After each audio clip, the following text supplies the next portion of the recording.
Assalamualaikum warahmatullahi wabarakatuh. Berjumpa kembali dengan Bu Ismawati anak-anak di mata pelajaran informatika. Mudah-mudahan semuanya selalu dalam keadaan sehat walafiat. Untuk pertemuan kali ini anak-anak, kita melanjutkan pertemuan yang kemarin.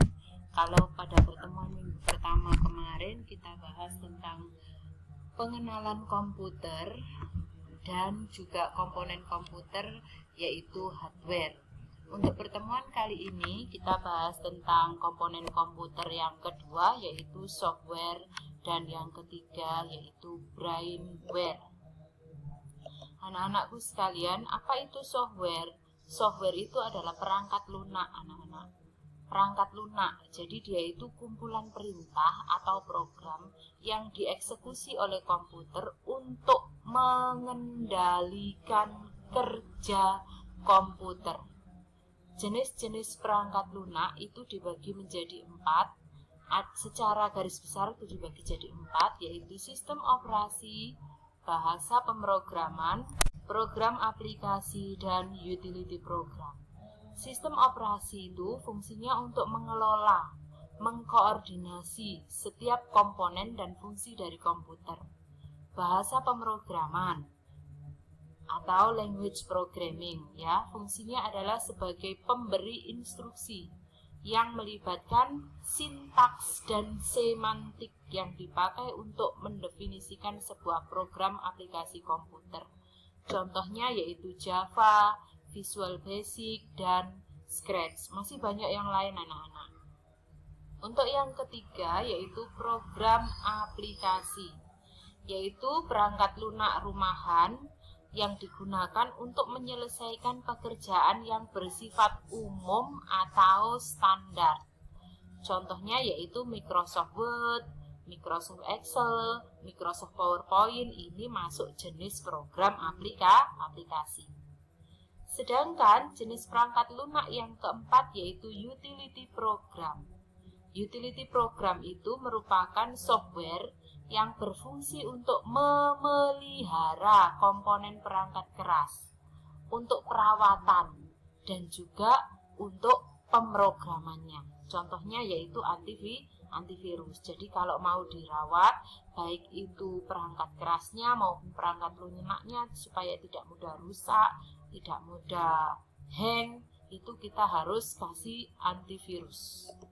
Nah, untuk yang berikutnya yaitu fungsi perangkat lunak. Secara garis besar, secara umum, perangkat lunak itu fungsinya untuk menyediakan fungsi dasar untuk kebutuhan komputer. Yang kedua, sebagai penghubung antara software dengan hardware. Yang ketiga, yaitu mengatur berbagai hardware agar bekerja secara bersama-sama. Yang keempat, sebagai penerjemah terhadap software-software yang lain.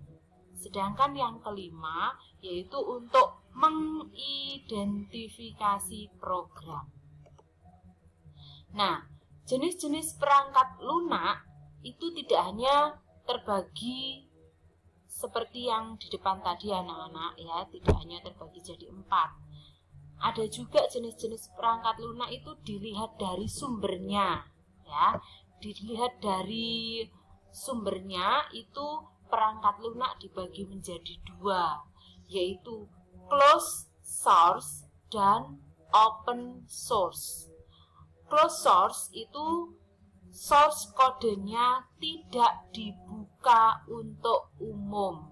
Jadi kode sumbernya itu tidak dibuka untuk umum. Contohnya adalah Linux. Nah, jenis perangkat lunak yang kedua kalau dilihat dari sumbernya itu ada open source. Open source itu source kodenya dibuka dan disediakan oleh pengembangnya secara umum. Contohnya adalah Solaris, Android, ya, itu source kodenya dibuka secara umum, terbuka. Nah, Closed source dan open source masing-masing punya kelebihan dan juga punya kekurangan. Kalau closed source itu kelebihannya dia bisa diperoleh dengan cara gratis atau tidak berbayar. Dan biasanya akan bebas virus. Ya, karena kodenya tidak dibuka, jadi tidak sembarang orang bisa akses. Kekurangannya, pengoperasiannya itu agak sulit anak-anak. Kemudian kurang sosialisasi, minim dukungan hardware dan driver, dan tergantung dengan software bajakan. Ya, kalau yang open source kelebihannya dia itu hemat biaya, biasanya lebih aman, dan kualitas hasilnya itu lebih terjamin karena banyak sumber daya manusia yang berperan dalam mengerjakan proyek tersebut. Karena ini berbayar biasanya anak-anak, tapi berbayarnya itu tidak begitu mahal. Kekurangannya tidak ada proteksi haki. Haki itu apa anak-anak? Hak atas kekayaan intelektual. Ya, tidak ada perlindungannya. Nah, lanjut yang berikutnya yaitu jenis-jenis perangkat lunak berdasarkan lisensi. Lisensi itu pembuatnya anak-anak, ya. Kalau berdasarkan lisensi, perangkat lunak itu dibagi jadi 3. Ada freeware, ada shareware, ada commercial software. Freeware itu perangkat lunak gratis yang dapat digunakan tanpa batasan waktu. Jadi dia diperolehnya secara gratis, digunakannya sampai kapanpun. Contohnya Photoscape, Smadaf, antivirus Smadaf ya, Winamp, Opera. Nah, ini gratis cara dapatnya dan tidak berbatas waktu. Yang kedua yaitu shareware, yaitu perangkat lunak uji coba yang diberikan secara gratis dengan, nah ada dengannya, keterbatasan virus-virus tertentu. Contohnya yaitu WinZip, Nero, CorelDRAW, dan Microsoft Office.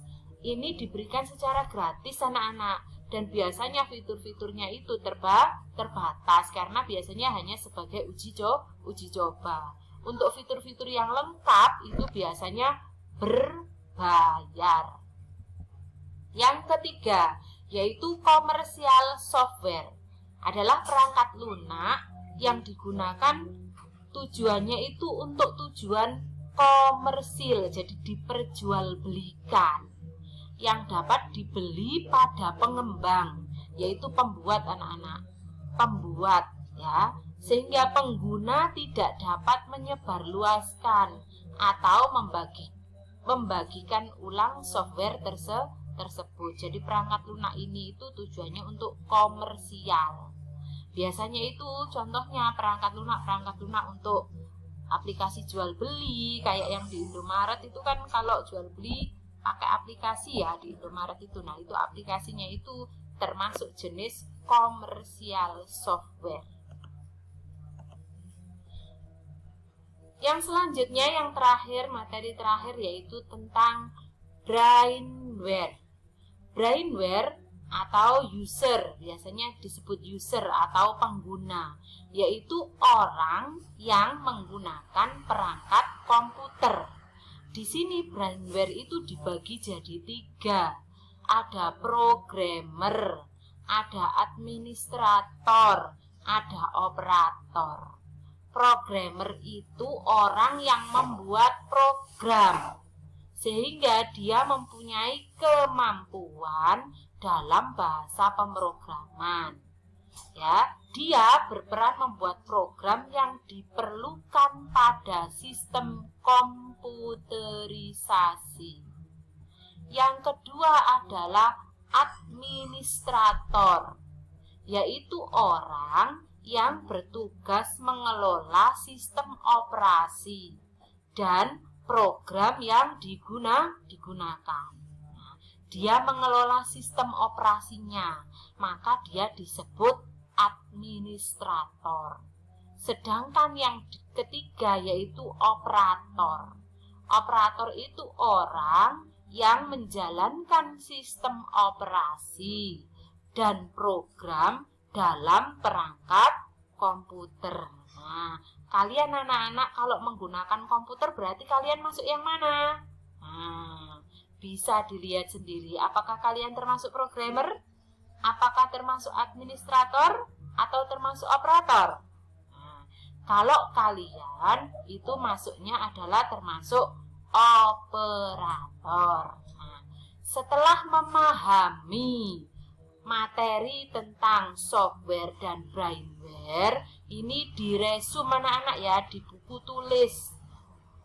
Diresum di buku tulis, tidak usah dikirimkan ke Bu Is. Itu hanya sebagai catatan kalian pada saat nanti menghadapi PTS atau PAS itu supaya tidak buka-buka YouTube lagi. Cukup mempelajari yang ada di buku kalian. Baik itu yang ada di kitab maupun yang ada di buku catatan. Nah, sekarang masuk pada tugas anak-anak. Nah, tugas ini harus dikumpulkan, tapi dikumpulkannya dan dikerjakan lewat GC, Google Classroom anak-anak. Ya, nanti linknya yang di Google Classroom untuk tugas itu kan sudah Bu Is share, sudah saya share. Itu silahkan diklik. Nah, ya, dibuka ya. Link yang ada di GC itu dibuka. Kalau sudah dibuka nanti muncul formnya. Di situ nanti sebelum mengerjakan tugas, kalian akan diminta untuk mengisi identitas terlebih dahulu. Dilengkapi, identitasnya terdiri dari nama, kelas, dan juga nomor absen. Nah, setelah identitasnya lengkap, kalian bisa klik next untuk mengerjakan soal. Soalnya di sini dalam bentuk soal pilihan ganda anak-anak. Jadi kalian cukup memilih salah satu jawaban yang paling benar. Soalnya ada 10 soal. Setelah selesai mengerjakan ke-10 soal tersebut, baru kalian klik submit. Submit itu artinya jawaban sampean dikirimkan ke Google Formnya Bu Is. Nah, kalau masih belum jelas, ini saya perlihatkan tampilannya. Tampilannya nanti seperti ini anak-anak. Untuk tugasnya, untuk pengerjaan tugasnya. Kalian harus mengisikan nama di sini ya. Kemudian kelasnya harus juga diisi ya. Setelah itu kalian mengisi nomor absen.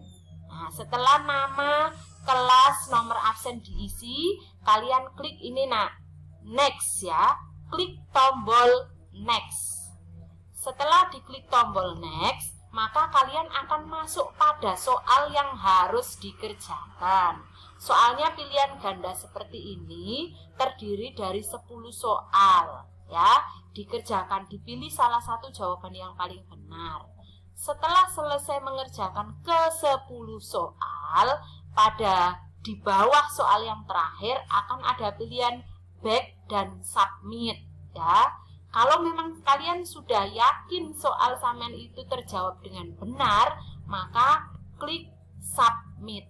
Maka jawaban kalian tadi akan terkirim dengan sendirinya ya. Selamat mengerjakan. Saya akhiri. Assalamualaikum warahmatullahi wabarakatuh.